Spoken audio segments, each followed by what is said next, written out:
Здравствуйте. В последнее время все чаще в интернет-сетях, да и с экранов телевизоров мы слышим, что многие наши граждане сталкиваются с проблемой по получению социальных выплат. Это вот ежемесячных и по материнскому капиталу. Имеется в виду выплат Российской Федерации, то, что ежемесячно выплачивается детям.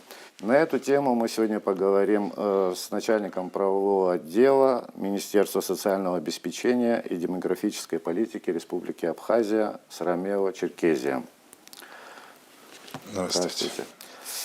Скажите, пожалуйста, в чем заключается эта проблема? Какое количество населения Республики Абхазия примерно охватывает эту проблематику?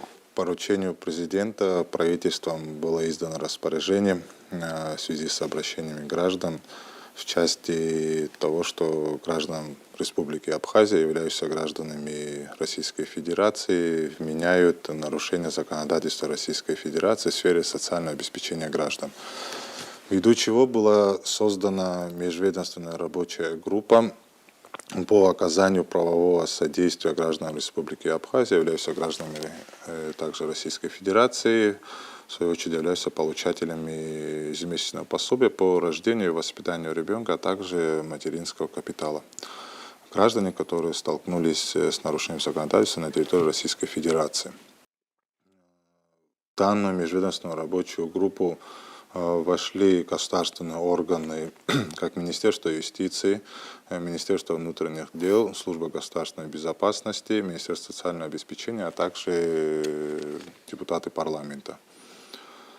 Межведомственная рабочая группа своим решением приняла следующие меры реагирования на данную проблематику. Это задачи были поставлены каждым ведомством, соответствующим входящим в состав межведомственной рабочей группы, связаться для консультации и изыскания правовых механизмов с коллегами, с компетентными коллегами, государственными органами Российской Федерации.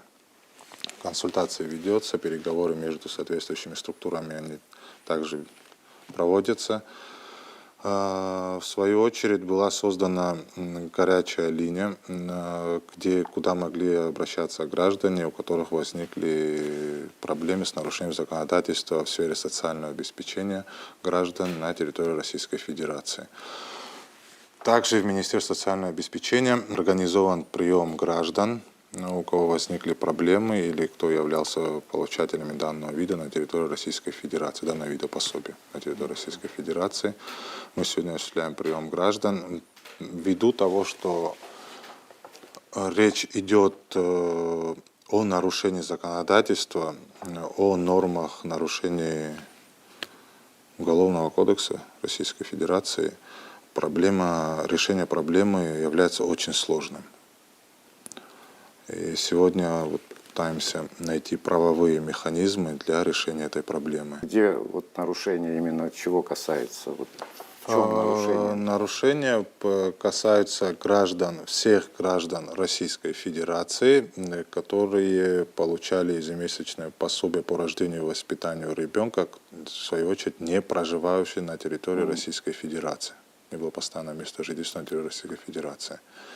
А что касается, вопроса по материнскому капиталу, тут вопрос в том, что материнский капитал, право получения имеют все граждане Российской Федерации по рождению ребенка, вне зависимости от их места жительства.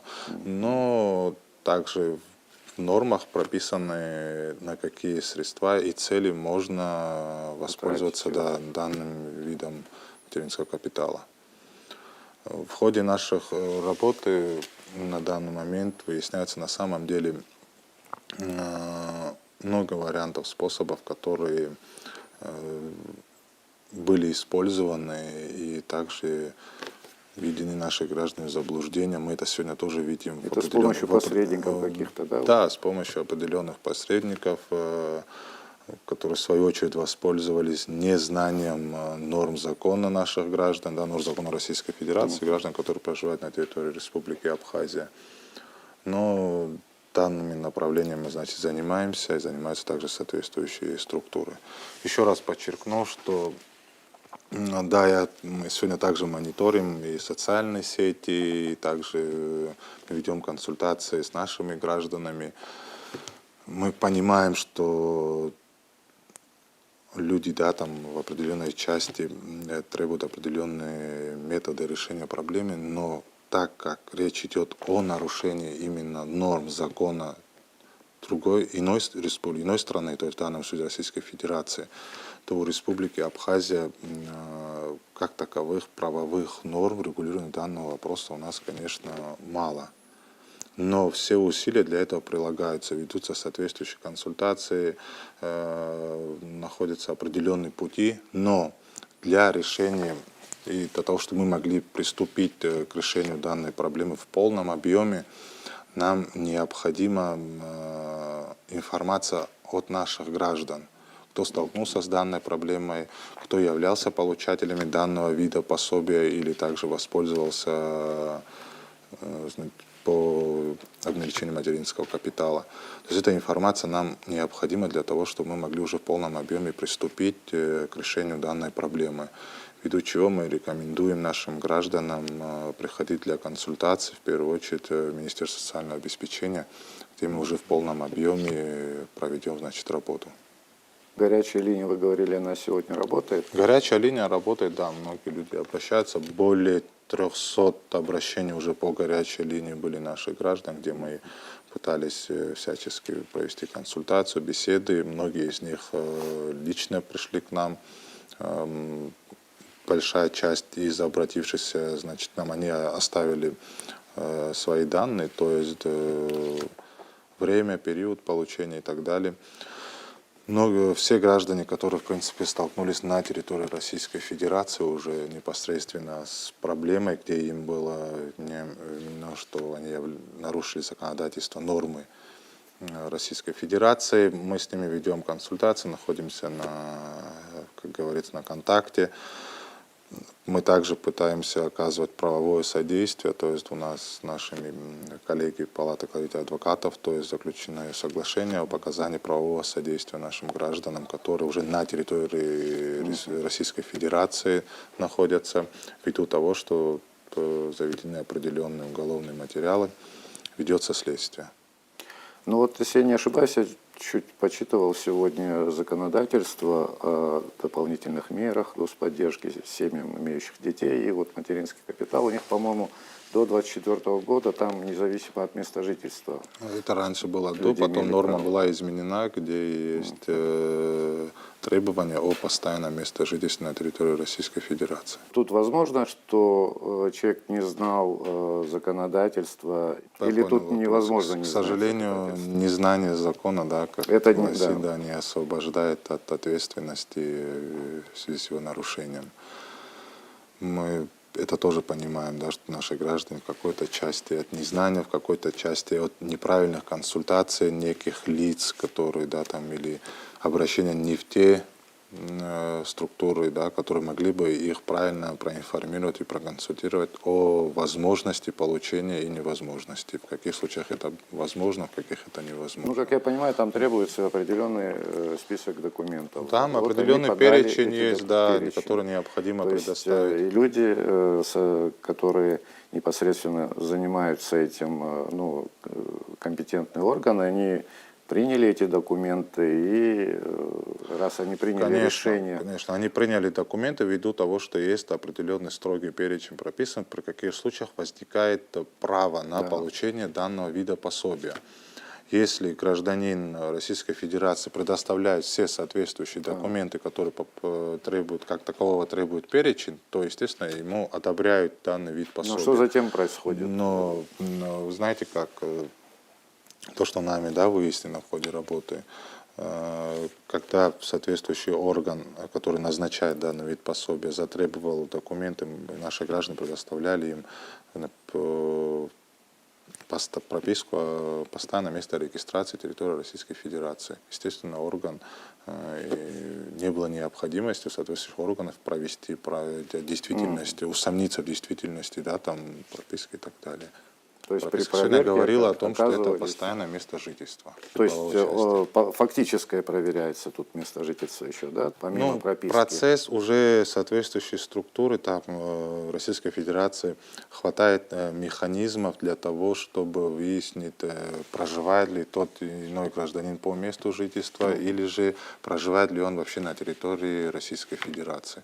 То есть механизмы для этого есть, Ну, естественно. тут необходимо именно фактическое проживание, или вот человек имеет там Фактическое проживание. свое жилье, он там прописан. Там есть его- определенный период отсутствия, который граждане на период получения данного вида То пособия, есть они это строго отсутствовали. в общем, учитывается. Да, конечно. Почка по выявлению, да, вот нарушения, оно как бы, то есть даже в российской законодательстве такая норма, если гражданин является получателем данного вида пособия, и если он с одного региона переезжает в другой регион, он должен известить соответствующий орган о своем переезде в другое место жительства. Ну, вот примерно количество уголовных дел, открытых на наших граждан. Но на сегодняшний день из тех, кто к нам обратился, это 10 человек. 10 человек сегодня, которые столкнулись непосредственно уже со следственными мероприятиями. Там по 2 материалам уже есть решения суда вынесенные, вот, с отсрочкой исполнения ввиду наличия, с отсрочкой исполнения приговора ввиду наличия малолетних детей. Ну, вот, насколько я понимаю, можно этих граждан разделить, по-моему, на две части. Вот одни, которые реально имеют там жилье, прописаны, это немножко другой, по-моему, другая часть. А вот те, которые через посредников... Пока сейчас только так. собираем всю эту информацию, только мониторим сейчас всю эту ситуацию. Я еще раз подчеркну, что вопрос сложный ввиду того, что тот вопрос касается о нарушении именно норм законодательства, которое влечет за собой уголовную ответственность. Вот и данные нормы, они нарушены не на территории Республики Абхазия, а в Российской Федерации. И решение в правовом русле в данном случае очень сложным вопросом является. Сама по себе ситуация, данная, которая возникла, она очень сложная. То есть его не предоставляется на данном этапе в одночасье там, решить этот вопрос. Для этого нужно время. Но еще раз подчеркну, для этого нам также необходима помощь наших граждан, которые должны нам о себе, как говорится, заявить, сказать. Хочется подчеркнуть тот момент, что каких-то вот передачи информации, обмен и так далее, таких возможностей у нас нет, и мы к такому возможности не будем прибегать ввиду того, что ту информацию, которую мы требуем от наших граждан, это та же информация, которую они ранее уже предоставляли, когда назначались на данный вид пособия. Учитывая вот имеющуюся информацию, уже люди, у которых ну, рождаются дети, они как бы не рискуют и не подают уже, по-моему, Да, естественно, документы. да. То есть это те люди, которые там несколько лет назад подали документы, и это вот эти дела. А на сегодняшний день люди как бы информированы, и они... Ну, я на это надеюсь, что уже после того, как проблема она стала очевидной, что информация до наших граждан, одновременно которые являются гражданами Российской Федерации, прислушивается к тому, что данный вид пособия назначения в таких условиях, которые ранее было, это является нарушением норм законодательства.